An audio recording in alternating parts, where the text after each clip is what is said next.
Bonjour, je m'appelle Amélie et tous les mardis, je vous propose de rencontrer une personne qui essaye de son mieux de répondre aux enjeux écologiques à travers des petits ou grands gestes du quotidien. J'espère que vous écouterez avec affection leur chemin, leurs combats, leur colère, ainsi que leur joie, leur fierté et leurs bons conseils. Évidemment, nous pouvons mettre de la douceur et de l'optimisme dans l'écologie.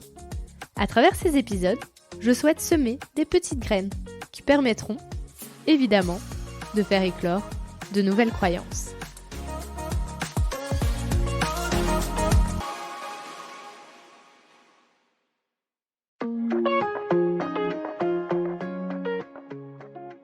C'est vraiment le truc qui m'habite de plus en plus.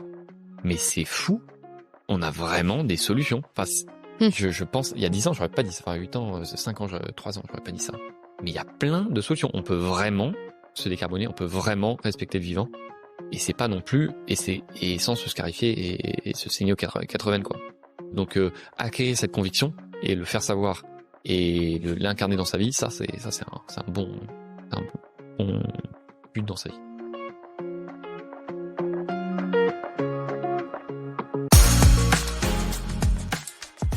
Arthur, ce sont plutôt les chiffres qui le rassurent et lui permettent une compréhension du monde.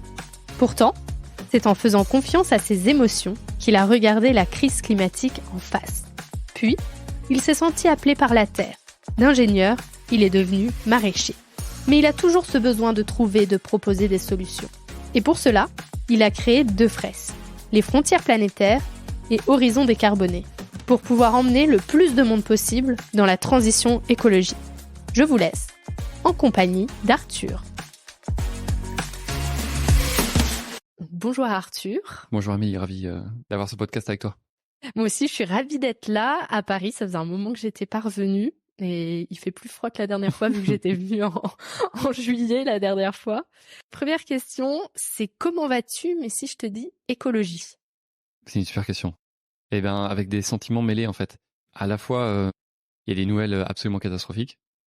Et je sais pas s'il y a besoin de s'appesantir là-dessus. Mais voilà, le climat se réchauffe, on continue de massacrer des espèces à travers le monde. Et aussi, il y a un nombre de bonnes nouvelles sur les changements de comportement ou sur les modifications technologiques qui me donnent, ou sur les réglementations, sur la politique, qui me donnent quand même un espoir que j'avais pas il y a 10 ans. Là encore à midi, je discutais avec un ami aussi vraiment hyper engagé et on se disait mais il y a 10 ans, mais c'est fou le travail qui a été fait, quoi. Enfin, les avancées, les potentiels sont bien meilleurs qu'avant. Et donc, il faut continuer de pousser, mais on peut encore construire des sociétés où il fait bon vivre, quoi. Et ça me donne quand même beaucoup d'énergie. Et comment toi, tu te présenterais, mais sous le prisme de l'écologie? Ouais, moi, je suis un être humain au milieu d'une maison habitat pour les humains qui est la Terre unique dans l'univers et qui est passionné, mais vraiment, brûlé profondément par la question de garder cette terre habitable. Et je sais pas si toutes les heures, mais c'est sûr que toutes les demi-journées, je pense à cette question-là. Et en fait, presque même toutes les heures quand je suis, en tout cas éveillé, quoi.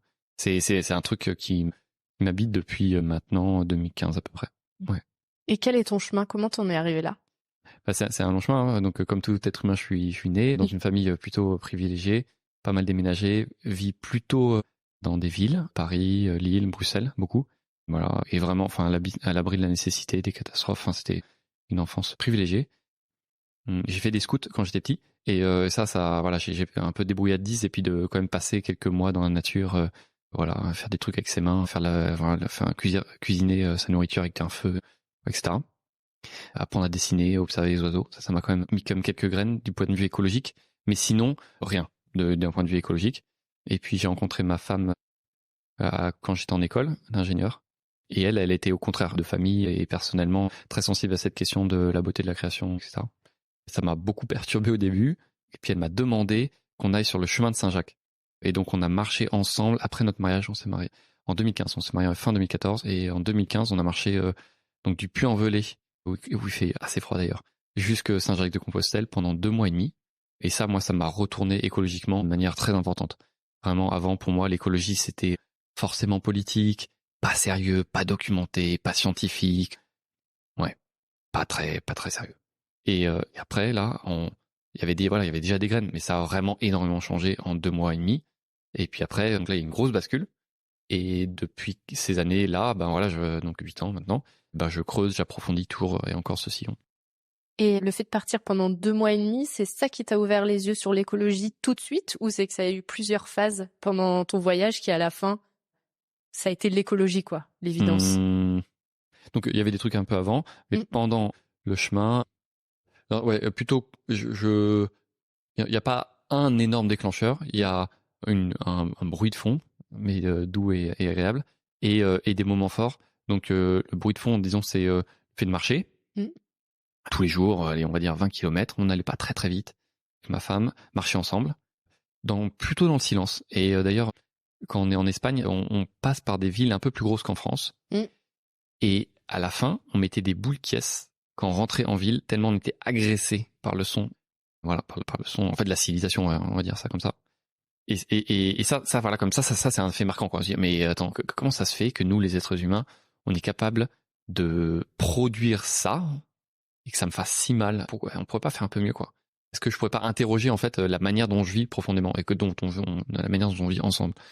Ça, c'est quand même un fait marquant. Un autre fait marquant, c'est le fait qu'on ait rencontré plein de gens très différents qui avaient comme nous un sac trop lourd, mal au dos, mal aux épaules, aux genoux, avec des classes socio-professionnelles très diversifiées, mais qui allaient sur le Saint-Jacques souvent pour une bonne raison. On y allait quand c'était en mai, juin, juillet, où il n'y a pas trop de personnes qui le font pour une semaine ou deux, donc c'est plutôt des personnes au long cours, et on va pas marcher par hasard sur le chemin de Saint-Jacques pendant 2 mois. Voilà, il y a toujours un truc, quoi. Et donc c'est des personnes qui en ont, voilà, qui portent quelque chose, quoi. Et donc des discussions super passionnantes sur le chemin ou le soir, et donc avec des personnes, plusieurs assez ancrées dans l'écologie, donc qui m'ont fait éveiller, et puis aussi rencontrer des gens qui accueillent les pèlerins le long du chemin, et donc qui accueillent les marcheurs, et eux aussi ont souvent une des démarches écologiques fortes, ou de sobriété, de radicalité. Voilà. Et donc tout ça, ça m'a vraiment bien aidé à me dire, ah bah ouais, en fait c'est sérieux, c'est important. Mais là, c'était plus, sur le chemin, c'est plus un changement de regard de lunettes en disant, ah ouais, ok, d'accord, ça compte. C'est après coup que, en bon ingénieur, je me suis mis à lire des rapports, me documenter, mettre des chiffres, voilà, pour un peu étayer l'intuition que j'avais vécue sur le chemin de Saint-Jacques. Ça a touché tes émotions et après, t'as été voir la connaissance, quoi. Et oui, et moi c'est un peu, j'ai du mal à me l'avouer, en fait, parce que moi, j'aime bien me dire que, en fait, c'est par la froideur et la rigueur des chiffres qu'on change, etc. Mais grâce à ma femme, je me rends bien compte que c'est pas comme ça que ça se passe pour nous, les êtres humains, et qu'on bouge beaucoup plus par les émotions, en fait.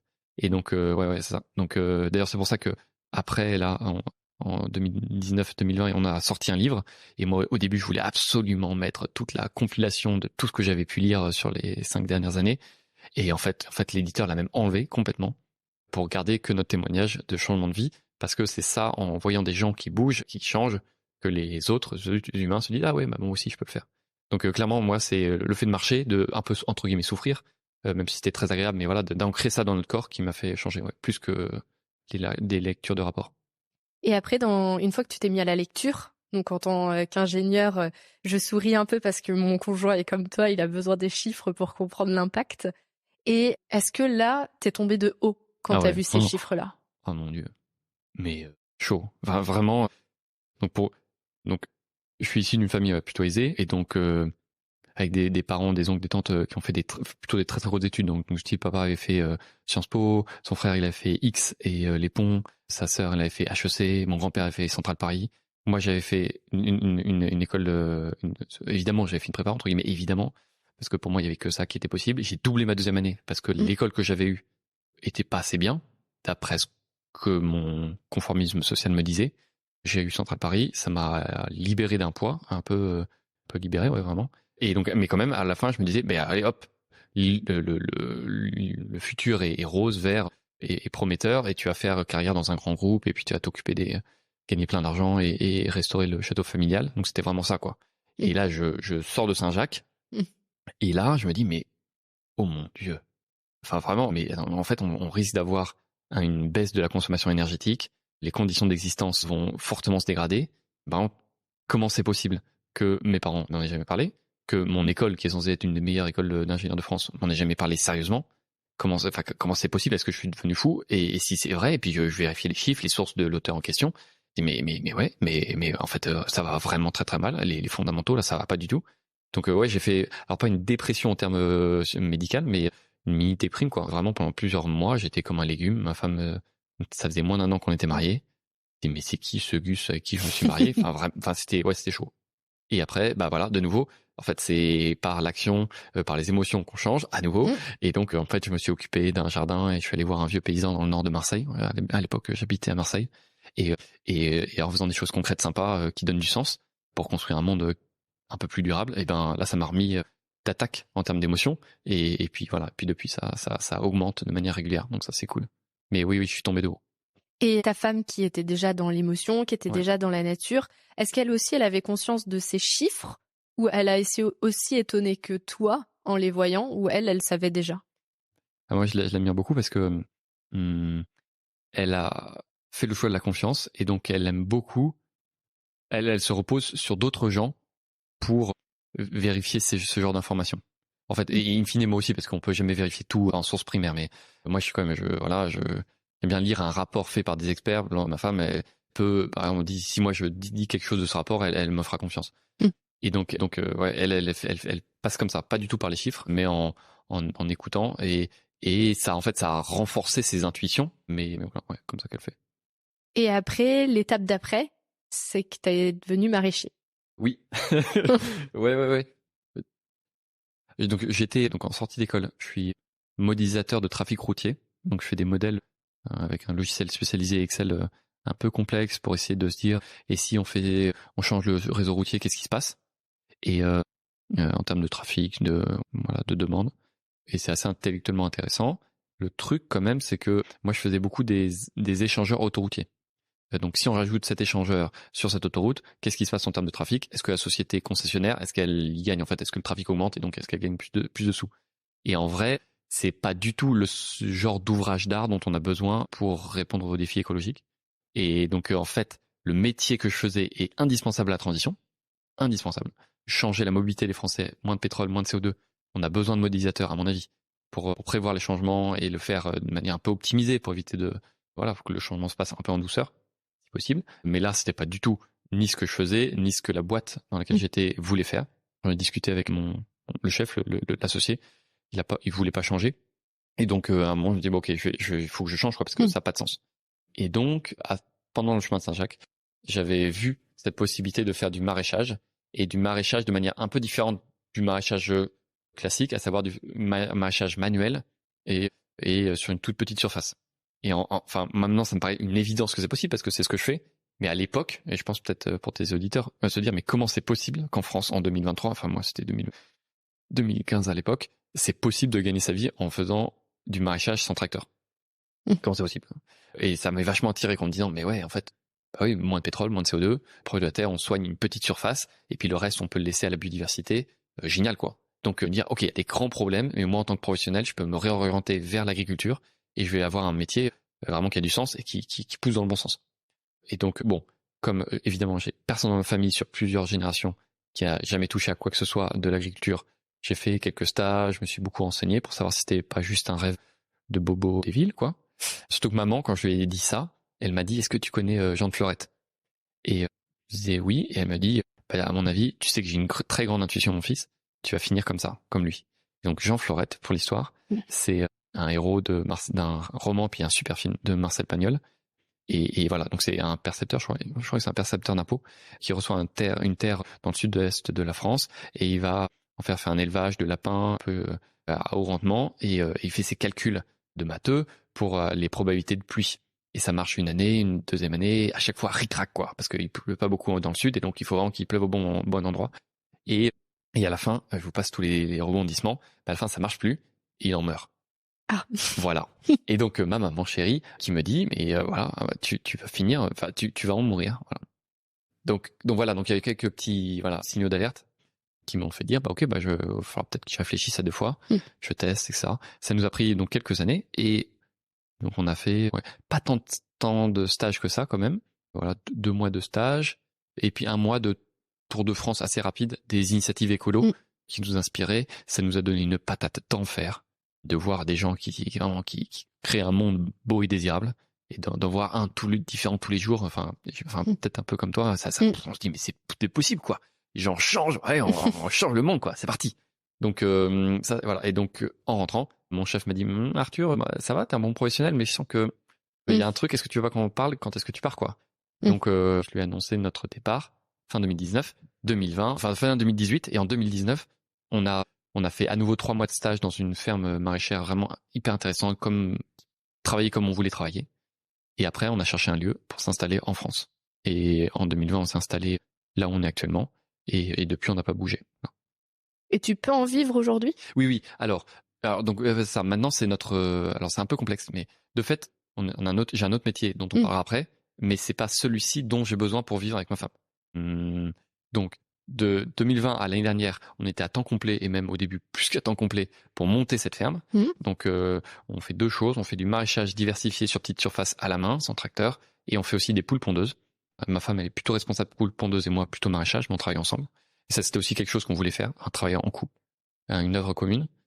Donc 2020, Covid et tout, bon, ça n'a pas changé trop notre rythme de travail, parce que dans les champs, il n'y a pas trop de problème, mais pour le Covid. Mais bon, quand même, c'était pas facile. On a fait notre première saison, puis 2021, 2023, 2022. Et donc après, peut-être on en parlera après, mais j'ai créé des ateliers de sensibilisation aux enjeux écologiques. Ça a pris de l'ampleur fin 2022. Et donc maintenant, en 2023, on termine notre saison là. Et avec Blandine, on est tous les deux à mi-temps. Donc moi un peu moins 17 heures, Blandine un peu plus que 17 heures. Et ça paye notre... ça nous fait gagner ce dont on a besoin pour vivre, hors logement, parce qu'en fait le logement, on le paye avec une autre activité encore différente. Mais voilà. Mais donc quand même, enfin voilà, hier on est tous les deux à mi-temps et ça nous paye ce dont on a besoin pour vivre, hors logement. Mais comme on est à mi-temps chacun, c'est pas non plus une charge de travail gigantesque. Et donc en fait moi en vrai j'en suis assez fier, parce que c'est quand même pas trivial de gagner sa croûte en étant maraîcher sur petite surface. Donc là c'est notre fin de 4e année. Ouais, on n'a pas de tracteur et tout, et donc moi je suis très content, et de se dire on va tous les deux travailler à mi-temps et on va réussir à avoir un truc, on va suivre nos légumes, nos poules, alors qu'on n'est pas forcément tous les jours sur la parcelle. La parcelle, elle est à 2 km de chez nous, donc on jette pas un coup d'œil, on n'a pas de truc automatisé. C'était un défi, et voilà, on est en passe de réussir là sur cette année, donc c'est cool, on est très content. Et qu'est-ce qui a fait que tu t'es pas orienté vers les chiffres? Parce qu'il y a des métiers en lien avec l'écologie qui ont plus besoin d'un profil d'ingénieur. Pourquoi toi, tu as décidé vraiment de couper avec ce profil-là? Parce que je l'ai bien senti à ce moment-là. Mais clairement, on a besoin d'une horde d'ingénieurs. Mais pour changer, parce que le monde, et le rendre bas carbone, écologiquement compatible, en fait, c'est assez fou. Mais moi, je renouille pas mal dans les milieux écolos à fond, bien radicaux. Et dans ces milieux, on active fortement le levier de la sobriété. Par exemple, chez nous, on se chauffe vraiment peu, on se chauffe 15 degrés l'hiver. C'est pas beaucoup, mais en fait, parce qu'on a une chaudière au gaz. Mais ça, en fait, même avec cette super sobriété qui est pas désirable pour tout le monde, c'est pas soutenable. On crame encore trop de CO2, quoi. Et donc, il faut des pompes à chaleur, il faut isoler, il faut changer, mais des processus dans tous les sens. Il faut se débarrasser des fossiles. Et il faut concevoir des systèmes qui respectent la biodiversité. Et ça, on a besoin de plein de matheux, plein d'ingénieurs, quoi. Et donc, moi, j'ai un peu, entre guillemets, fait défection, parce que j'ai trouvé une autre voie, parce que ça me parlait au cœur, vraiment, au trip. Mais c'est vraiment, si toutes les personnes qui sont formées en tant qu'ingénieurs désertent, on va pas y arriver, hein, ça c'est sûr. Donc voilà, parce que moi je l'ai bien senti, je me suis dit, en fait, je voyais pas de solution à l'époque aussi, et puis bon, je voyais pas de manière de faire mon métier, qui j'ai dit au début, indispensable, mais je le voyais pas, et donc je me dis, mais non, je peux pas passer, la vie sur Terre c'est hyper court, hein. On est bientôt un tas de poussière dans un cercueil, je vais pas passer mon temps à faire des échangeurs autoroutiers, quoi, même si ça gagne bien. Donc hop, je change. Voilà, c'est pour ça.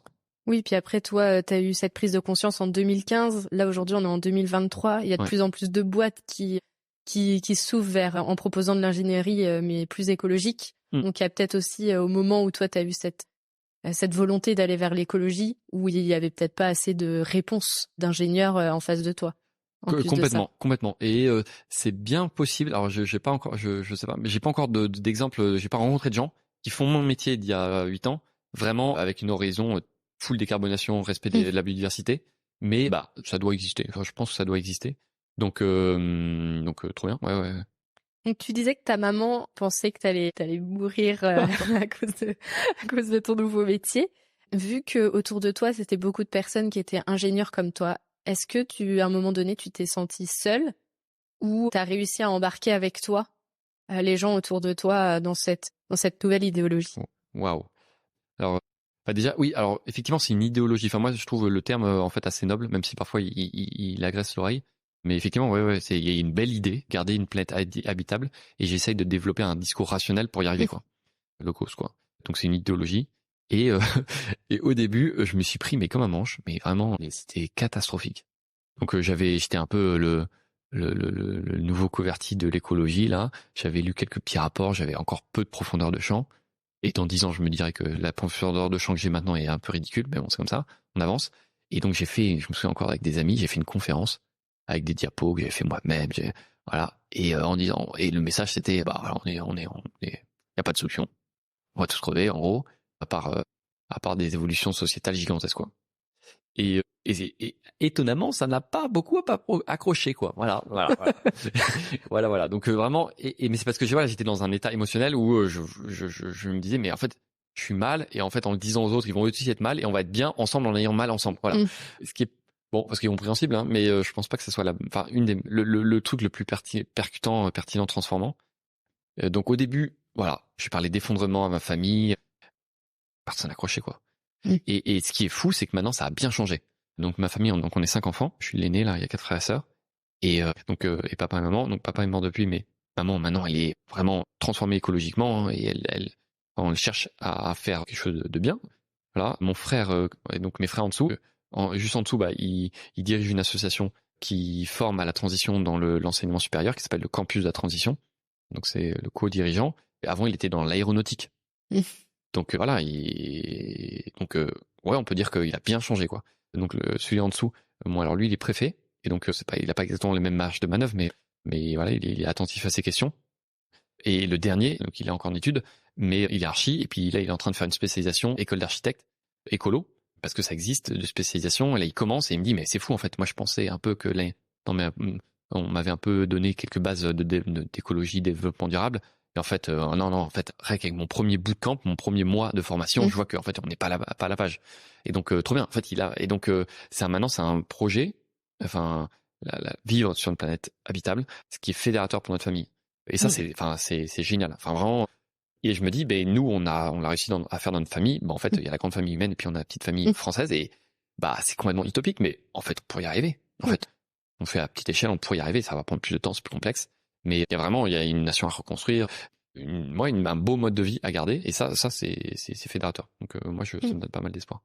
Il y a eu une cohésion familiale qui s'est mise en place. Exactement. Ouais. Alors on n'était pas déchirés avant, mais clairement ça s'est renforcé. Oui. Et c'est trop bien. Mais c'est ça qui est fou, c'est que toi, l'aîné, t'as réussi à emmener plus ou moins les autres. Peut-être qu'ils avaient aussi des idées là-dessus, mais ça a pas détruit, quoi, la famille. Ça a vraiment continué une cohésion avec chacun fait aussi là où il peut. Vous faites complètement des choses différentes, et c'est ça aussi qui est intéressant, c'est que dans une même famille, on peut faire plein de choses différentes pour l'écologie. Mais c'est complètement. Mais par exemple, le préfet, le pouvoir qu'il a sur son département pour faire changer les choses. Alors bon, il applique la loi, mais quand même. Enfin, il y a quand même par exemple, il y a des pour la biodiversité, il y a des préfets qui autorisent la chasse d'espèces protégées, qui sont retoquées par le Conseil d'État, ou je sais plus quelle instance juridique. Je suis moins fond là-dessus depuis des années, et il pourrait ne pas le faire. Donc il y a un pouvoir du préfet d'appliquer de manière correcte la transition écologique gigantesque. Évidemment, les archis sur la rénovation des bâtiments, il y a un boulevard énorme dans les associations, partout en fait. Enfin, l'enjeu est tellement important, tellement crucial, tellement transversal, qu'en fait, il peut toucher tous les métiers. Et après, t'as décidé d'aller vers les fresques. Ouais, oui, parce que moi, la première fois que j'ai joué à la fresque du climat, c'était en 2018, vraiment tout début. Alors, ouais, je me débrouillais, je connaissais déjà pas mal des questions climat, quoi. Mais vraiment, j'ai eu un waouh en faisant cette fresque intellectuelle. Émotionnellement, rien du tout, parce que je connaissais quoi. Mais en disant, ah ouais, donc la fresque du climat, pour ceux qui connaissent pas, déjà, vous pouvez aller la faire, c'est une belle expérience. Mais le but, c'est, vous êtes un groupe de 7 personnes autour d'une table, et vous allez recevoir des jeux de cartes, des cartes les unes après les autres, qui sont à chacune des petits bouts du changement climatique, et vous allez les relier les unes avec les autres pour faire à la fin une fresque qui va permettre de comprendre le phénomène du changement climatique. C'est quoi les causes, c'est quoi les conséquences, qu'est-ce qui se passe entre les deux. Et moi, en fait, je connaissais tous les liens, mais j'avais pas encore cette grande carte mentale. Qu'une fois qu'on l'a, c'est un trésor, en fait, pour guider l'action et pour éviter de se faire embarquer par des mauvaises idées, etc. Et voilà. Mais sauf que la fresque, elle est top pour la compréhension, le awareness, quoi, la compréhension qui a un énorme problème, vraiment existentiel pour l'humanité. Mais d'un point de vue solution, et c'est fait exprès, c'est pas foufou, quoi. C'est pas grand, il y a pas grand chose, quoi. Et c'est pas si mal, mais c'est comme ça. Et donc, en fait, il faut d'autres ateliers après. Un, pour comprendre qu'il y a plein de solutions pour le changement climatique. C'est fou qu'il y a à faire. Et une société entière à bâtir, à changer, des modes de vie à changer. Ça, c'est la première chose. Et deuxièmement, c'est qu'il n'y a pas que le climat dans la vie.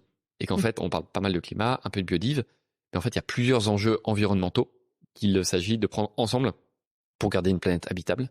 Et donc c'est pour ça que moi, je suis le président de Premier Degré, qui est une association qui conçoit et qui développe des ateliers de sensibilisation sur ces questions.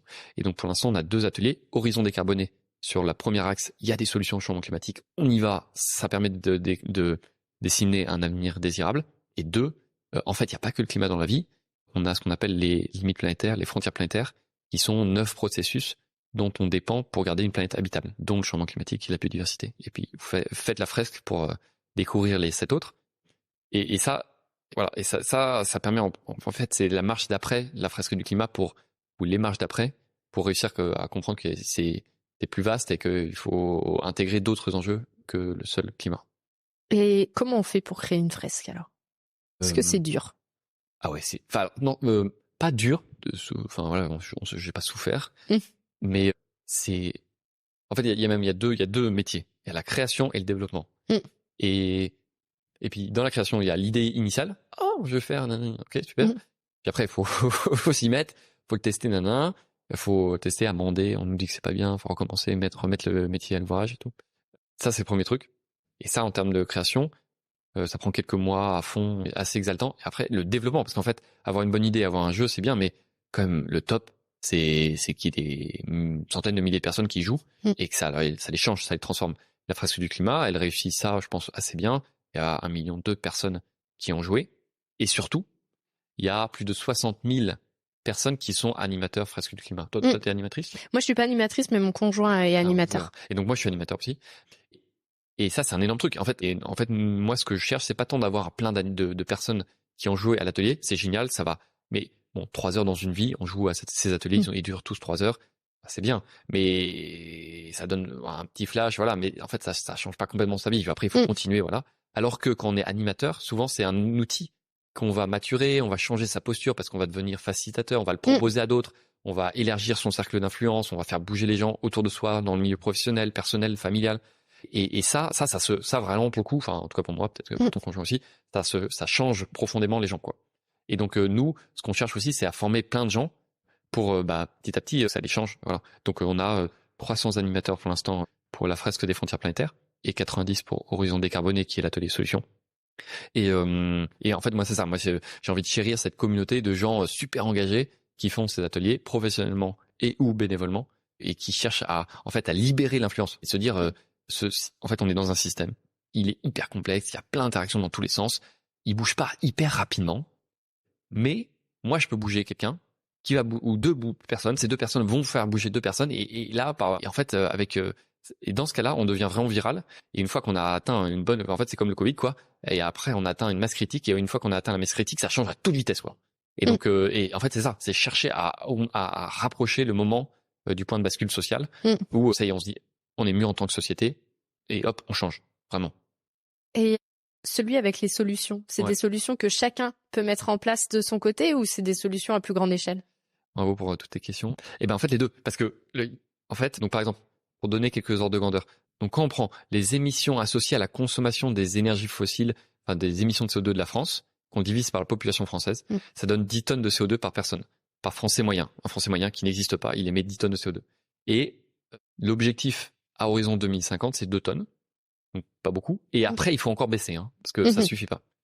Et donc, actuellement, c'est impossible qu'un individu arrive à ces 2 tonnes. Sauf peut-être un ermite.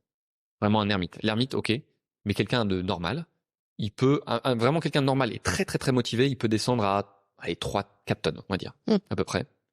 Moi, je suis motivé, je suis très motivé, mais pas extrêmement motivé, donc moi je suis plutôt à 5. Moi aussi. Voilà. Et voilà, non, c'est ça. Et donc vous pouvez aller vous faire votre calcul chez Nos Gestes Climat, qui est un super calculateur facile, en un quart d'heure, vous avez votre chiffre. Et donc, mais attention, parce que ça veut dire que on peut faire des efforts, on peut changer sa mode de vie et on peut être très heureux à 5 tonnes de CO2. Moi je suis super heureux à 5 tonnes. Le truc c'est que comme il faut être à 2 tonnes et même en dessous, les actions personnelles ne suffisent pas, loin de là. Et donc il faut des changements collectifs aussi. Et donc l'atelier, il permet de faire les deux. Il permet de comprendre qu'il y a un changement de mode de vie. Donc il faut la question de l'alimentation, de la viande, la question du chauffage, du logement, du transport, voiture électrique, train, voilà, et puis de la consommation. Ça, c'est des trucs à prendre en compte. Voilà, dans sa vie quotidienne. Il faut envisager de changer petit à petit cette manière-là de faire. Et deuxièmement, il y a quelque chose de collectif sur les énergies qu'on utilise. Parce que actuellement, par exemple, on est à 10 tonnes là, mais il y a presque 1 tonne. Ça vient, sur les 10 tonnes, de la combustion du charbon pour faire de l'électricité qui fabrique des trucs en Chine ou en Allemagne qu'on utilise en France. Et donc, et ça fait pas beaucoup d'énergie en vrai, mais ça fait 1 tonne, ce qui est énorme. Et si jamais la Chine et l'Allemagne, et on n'a pas la main directement sur eux, changer cette petite partie d'énergie en électricité, alors nucléaire, pas trop en Allemagne, photovoltaïque, éolienne, pas carbone, et ben sans que le citoyen français fasse rien du tout, on passe de 10 tonnes à 9 tonnes. On baisse d'1 tonne. Et donc moi je passerai de 5 à 4 ou 4,5 quoi. Enfin, et voilà. Et en fait c'est ça qui est compliqué à comprendre, c'est que il y a des actions personnelles et collectives. Les entreprises doivent changer leur procédés de fabrication, les énergies utilisées doivent changer, la déforestation doit cesser, et les personnes doivent changer aussi leur mode de vie. Enfin, doivent. Il y a tout à gagner, en fait. Il n'y a pas d'obligation morale. Enfin, il y a tout à gagner, quoi. Ce que j'allais te demander, maintenant, t'es plus heureux depuis que t'as l'écologie dans ta vie? Ah ouais. Ouais. Enfin, c'était, non, vraiment avant, là, en 2014. Bon, je venais de me marier, donc c'était quand même cool, hein. Mais là, je le suis toujours. Et je connais encore mieux ma femme, donc c'est en top. Ouais, beaucoup mieux. Ouais, beaucoup. Parce qu'il y a un sens fondamental à se dire, mais voilà, il y a un sens. Et d'avoir le luxe d'avoir une action plutôt alignée avec mes valeurs, avec le sens, avec une direction de vie que je me suis donné, quoi. Donc ça, ouais. En tout cas, pour moi, c'est ma source de ma joie au quotidien, quoi. Et tu penses qu'on a un besoin d'avoir cette écologie intérieure pour pouvoir faire cette écologie extérieure? Bah oui et non. Pour être vraiment très honnête, enfin, donc l'ADEME, c'est l'Agence de la transition écologique en France. Elle a fait plusieurs scénarios qui arrivent tous à la neutralité carbone. Donc le moment où on émet du CO2, certes, mais il est capté par les forêts et les champs, et donc on arrête de rajouter en tant que France du CO2 dans l'atmosphère, et donc on arrive à la neutralité carbone, et donc on arrête au niveau de la France d'aggraver le problème. Et ces 4 scénarios différents, ils sont vraiment très différents. Il y en a un, le premier, il est hyper sobre, et il y a vraiment des changements de comportement très importants. Et ça, à mon avis, on peut pas y arriver en tant que société sans qu'une bonne partie de la population ait fait ce changement intérieur. De se dire, moins c'est plus, moins de biens, plus de liens, voilà, ce genre de choses. Que moi je vis personnellement, et je vois pas pourquoi ça pourrait pas marcher pour d'autres êtres humains. Mais le S3 et surtout le S4, le 4e, il est quand même quasiment en tendanciel, sans pas trop changer de trucs dans la vie quotidienne des Français. Mais avec des hypothèses technologiques hyper fortes, qui me laissent en vrai vraiment sceptique, mais bon, le scénario existe. Mais donc ce serait du style, en fait, on mange plus de la viande de bœuf, mais on mange de la viande cellulaire cultivée, ce genre de choses. Donc je continue à manger de la viande, mais juste, c'est pas un bœuf qui a 4 pattes et qui est embadé dans des prés. Et dans ce cas-là, avec plein de nucléaire et de photovoltaïque, l'énergie est décarbonée et hop, ça fait de la viande bas carbone. Cool. Voilà. Et par exemple, on continue à faire plein d'acier et extraire plein de trucs, mais en fait, ça fait du CO2, et on fait du charbon pour ça, mais en fait, hop, on le prend le CO2 en sortie de cheminée, et on le stocke sous terre, et puis hop, comme ça émet pas de CO2. Mais la techno, actuellement, elle est pas du tout mûre. Pas du tout. Mais si ça existe, c'est techniquement faisable. Voilà.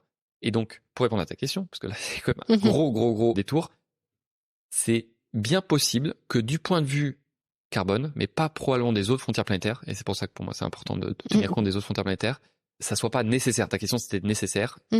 C'est peut-être pas nécessaire de changer, d'avoir une écologie intérieure pour décarboner la société. Mais, moi, je trouve que c'est vraiment, enfin, cette écologie intérieure, elle me donne beaucoup plus de profondeur, d'épaisseur de vie, quoi. Ça vaut le coup, sur mon bref passage sur Terre, de l'avoir.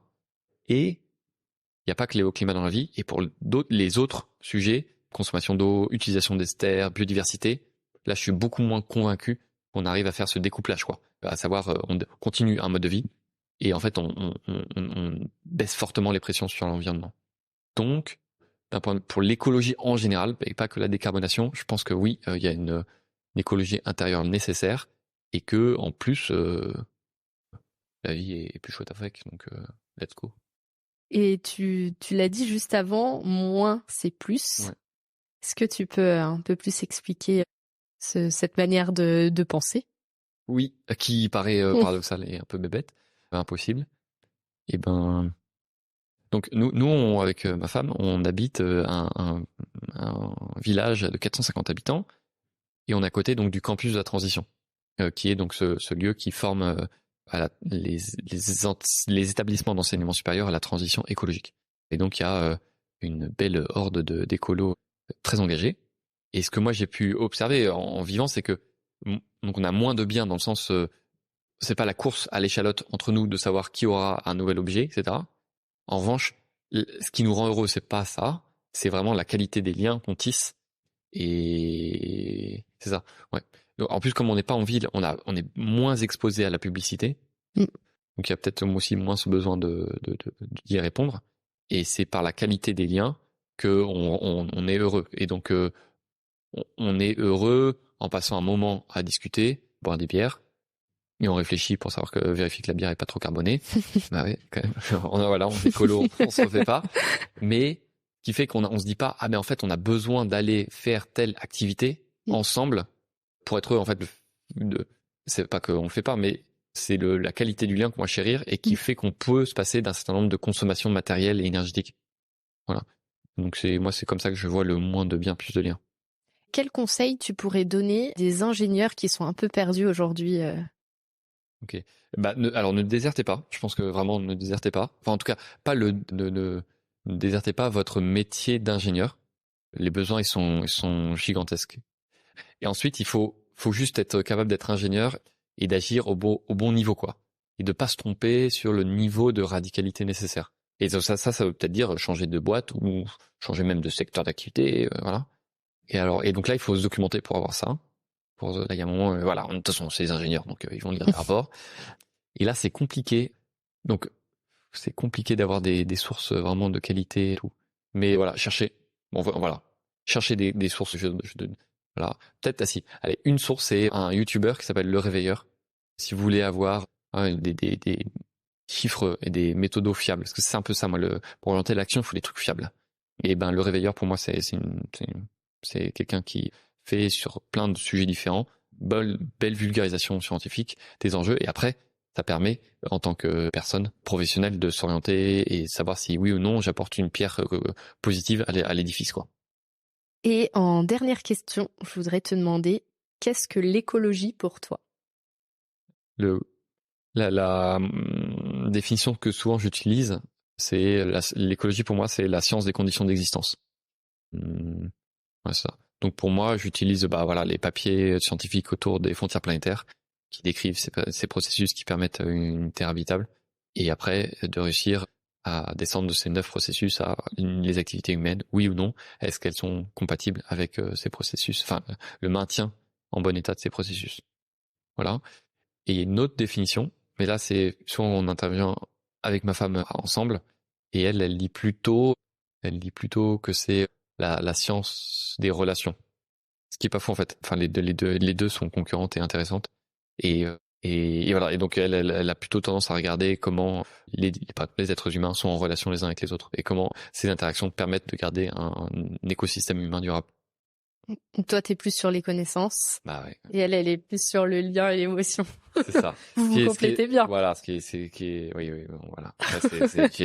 On a été en fait formés et déformés comme ça, et on arrive à se comprendre, donc c'est principal. Est-ce qu'il y a quelque chose que tu voudrais rajouter? Non, là comme ça, non. Enfin, un grand merci et un bon courage aux auditeurs et de se dire, enfin si ouais, ça c'est vraiment le truc qui m'habite de plus en plus, Mais c'est fou, on a vraiment des solutions. Enfin, je pense, il y a 10 ans, j'aurais pas dit ça. Enfin, 8 ans, 5 ans, 3 ans, j'aurais pas dit ça. Mais il y a plein de solutions. On peut vraiment se décarboner, on peut vraiment respecter le vivant. Et c'est pas non plus, et sans se scarifier et se saigner aux 80, quoi. Donc, acquérir cette conviction et le faire savoir et l'incarner dans sa vie, c'est un bon but dans sa vie. Et donc, en faisant ta fresque Horizon décarboné, là, ils auront beaucoup plus de pistes sur vers quoi ils peuvent aller en solution. Ouais. Okay. Exactement. Donc, allez vous inscrire. Exactement, ouais, c'est ça. Merci d'avoir écouté cet épisode. J'espère qu'il vous a donné envie de participer à la transition écologique et vous a donné une nouvelle oreille attentive à ce qui nous entoure. Si le cœur vous en dit, je vous propose de me laisser un avis, de vous abonner et de me rejoindre sur Instagram, Facebook et LinkedIn. Vous pouvez m'envoyer un message à évidemment e.vie.de2ment.podcast@gmail.com. En attendant mardi prochain, je vous souhaite, évidemment, de jolis moments de vie en pleine nature.